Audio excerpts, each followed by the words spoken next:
اعوذ باللہ من الشیطان الرجیم بسم اللہ الرحمن الرحیم۔ السلام علیکم، میں ہوں تفسیر پوائنٹ سے۔ اللہ تعالیٰ نے انسان کو تمام مخلوق پر شرف عطا فرمایا ہے۔ انسان کو اللہ نے عقل و شعور اور قوت فیصلہ عطا کی ہے۔ انسان زمین پر اللہ کا خلیفہ ہے۔ انسان کو جو صفات دوسری مخلوقات سے ممتاز کرتی ہیں، ان میں ایک نمایاں صفت اس کی شرم و حیا کی حس اور جذبہ عفت ہے۔ انسان کا لباس اسے موسم کی شدت سے بھی محفوظ رکھتا ہے اور اسے زیبائش و خوبصورتی بھی فراہم کرتا ہے، لیکن سب سے اہم مقصد جو لباس سے پورا ہوتا ہے وہ اس کا ستر کا ڈھانکنا اور اپنی حیاداری کا پاس ہے۔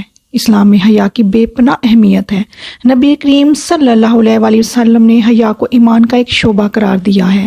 اس سے معلوم ہوا ہے کہ جس شخص میں شرم و حیا نہیں، گویا اس میں ایمان نہیں ہے۔ بے شرم انسان ہر ذلت و پستی میں گرنے کے لیے ہر وقت آمادہ رہتا ہے، جبکہ باشرم حیادار انسان اپنی اس صفت کی وجہ سے تمام مشکلات کے باوجود اپنے شرف انسانیت کی حفاظت کرتا ہے۔ نبی کریم صلی اللہ علیہ وآلہ وسلم کا اخلاق و کردار ہر پیمانے سے منفرد، بے مثال اور قابل تقلید ہے، اور شرم و حیا کی صفت بھی اتنی نمایاں تھی کہ حضور اکرم صلی اللہ علیہ وآلہ وسلم کا تذکرہ کرتے ہوئے فرماتے تھے کہ آپ صلی اللہ علیہ وآلہ وسلم اعلیٰ خاندان کی پردہ نشین کنواری لڑکیوں سے بھی زیادہ شرمیلے تھے۔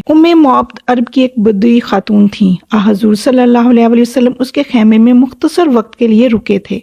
اس نے حضور اکرم صلی اللہ علیہ وآلہ وسلم کا جو دل نشین حلیہ بیان فرمایا، اس میں آپ صلی اللہ علیہ وآلہ وسلم کی شرم و حیا اور آنکھیں نیچی رکھنے کا بالخصوص ذکر ملتا ہے۔ آپ صلی اللہ علیہ وسلم جب کبھی کسی نوجوان کو کسی غیر محرم عورت کی طرف نظریں گاڑے دیکھتے تو اسے منع فرماتے۔ کہا جاتا ہے کہ جب کوئی آدمی شرم و حیا کے حصار میں رہتا ہے تو ذلت و رسوائی سے اس کا دامن بچا رہتا ہے۔ آج کل فحاشی اور یعنی جدید ثقافت کا اسی طرح حصہ بن چکی ہے جس طرح جاہلی ثقافت کا حصہ تھی۔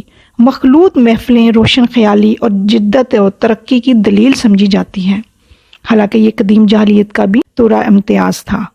آج کل فیشن کے نام پر مرد و خواتین کے لباس ستر ہونے کی بجائے اور یعنی کے پیامی ہوتے ہیں۔ حیا اللہ رب العالمین کی طرف سے اللہ کے لیے اس کی حفاظت کا قلعہ ہے۔ جی ناظرین، اب ہم سورۃ بقرہ کی آیات کا ترجمہ اور تفسیر بیان کرتے ہیں۔ وَإِذْ جَعَلْنَا الْبَيْتَ مَثَابَةً لِلنَّاسِ وَأَمْنًا وَاتَّخِذُوا مِن مَّقَامِ إِبْرَاهِيمَ مُصَلًّى وَعَهِدْنَا إِلَىٰ إِبْرَاهِيمَ وَإِسْمَاعِيلَ أَن طهرا بيتي للطائفين والعاكفين والركع السجود۔ اور یہ کہ ہم نے اس گھر کو لوگوں کے لیے مرکز اور امن کی جگہ قرار دیا تھا، اور لوگوں کو حکم دیا تھا کہ ابراہیم علیہ السلام جہاں عبادت کے لیے کھڑا ہوتا ہے اس مقام کو مستقل جائے نماز بنا لو۔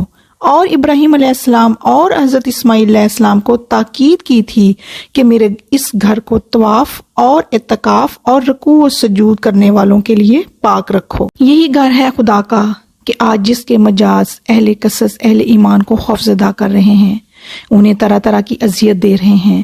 انہوں نے محض دین و ایمان کے جرم میں اس پر طرح طرح کے مصائب ڈھائے، یہاں تک کہ وہ اس گھر کے پڑوس اور اس کی برکات کو چھوڑ کر ہجرت کرنے پر مجبور ہوئے، حالانکہ اس گھر کے بارے میں اللہ تعالیٰ کا فیصلہ یہ تھا کہ یہ مرکز عوام ہوگا اور تمام لوگ ہر طرف سے اس کا رخ کریں گے۔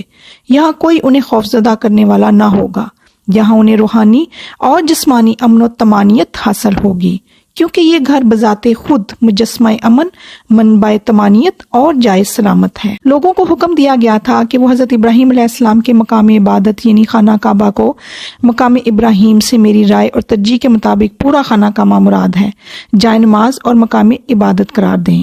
اس لیے یہ بات اب بالکل منطقی ہے کہ یہی گھر اہل اسلام کا بھی قبلہ ہو۔ اس پر کسی کا کوئی اعتراض جائز نہیں ہے۔ مسلمانوں کے لیے یہ مناسب قبلہ ہے، کیونکہ ایمان اور توحید کی نسبت سے صرف مسلمان ہی حضرت ابراہیم علیہ السلام کی ملت ہیں اور ان کے وارث ہیں، اور خانہ کعبہ صرف اللہ کا گھر ہے، کسی انسان کا گھر نہیں ہے، اور اللہ تعالیٰ جو اس کا مالک ہے اس نے نیک بندوں میں سے دو حضرات حضرت ابراہیم علیہ السلام اور حضرت اسماعیل علیہ السلام کو یہ فریضہ سپرد کیا تھا کہ وہ اسے ان لوگوں کے لیے پاک و صاف اور تیار رکھے جو یہاں رکوع و سجود کی غرض سے آئے ہیں، یا حج و زیارت کی غرض سے یہاں آئیں گے، یا وہ لوگ جہاں مقیم ہیں اس گھر میں اعتکاف کرتے ہیں، یا جو باہر سے بالغرض عبادت یہاں پہنچتے ہیں، یہاں تک کہ یہ گھر خود حضرت ابراہیم علیہ السلام اور حضرت اسماعیل علیہ السلام کی ملکیت بھی نہ تھا، تاکہ موروثی طور پر یہ حقوق قریش کو حاصل ہو جاتے۔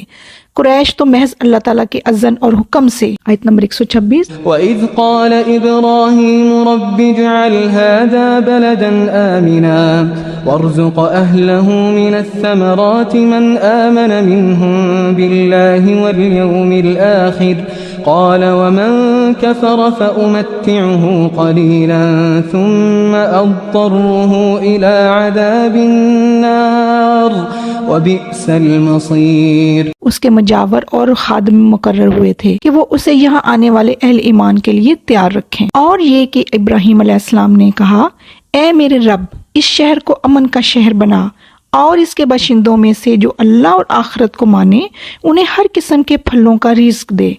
جواب میں اس کے رب نے فرمایا اور جو نہ مانے گا دنیا کی چند روزہ زندگی کا سامان تو میں اسے بھی دوں گا مگر آخرکار اسے جہنم کی طرف گھسیٹوں گا اور وہ بدترین ٹھکانہ ہے. حضرت ابراہیم علیہ السلام کی یہ دعا ایک بار پھر اس بات کی تائید کرتی ہے کہ اللہ کا یہ گھر بیت الامن ہے اور ایک بار پھر یہاں اس بات کی وضاحت ہوتی ہے کہ اسلام میں وراثت و دنیا بد کا مدار اخلاقی فضیلت اور نیکی پر ہے.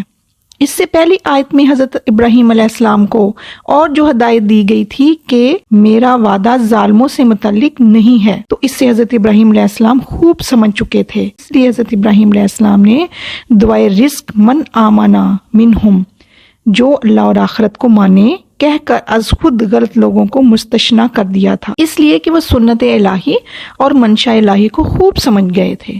حضرت ابراہیم علیہ السلام نہایت ہی حلیم الطبع اور خدا ترس پیغمبر تھے. وہ نہایت ہی یکسو اور راہ مستقیم پر گامزن رہنے والے تھے.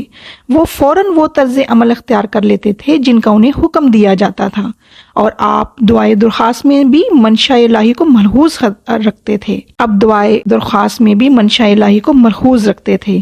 تو اس مقام پر اللہ میاں ان کی دعا کا جواب یوں دیتے ہیں کہ جن لوگوں کے بارے میں آپ خاموش ہو گئے تھے انہیں اہل کفر اور اہل جہنم ان کے بارے میں بھی کہہ دیا جاتا ہے اور جس نے کفر اختیار کیا تو دنیا کی چند روزہ زندگی کا سامان تو میں اسے بھی دوں گا مگر آخرکار اسے عذاب جہنم کی طرف گھسیٹوں گا اور وہ بدترین ٹھکانہ ہے. اس کے ساتھ ناظرین اللہ تعالیٰ سے دعا ہے کہ اللہ تعالیٰ ہمیں قرآن پاک کو پڑھنے سمجھنے اور اس پر عمل کرنے کی توفیق عطا فرمائے. اجازت دیجیے. اللہ حافظ.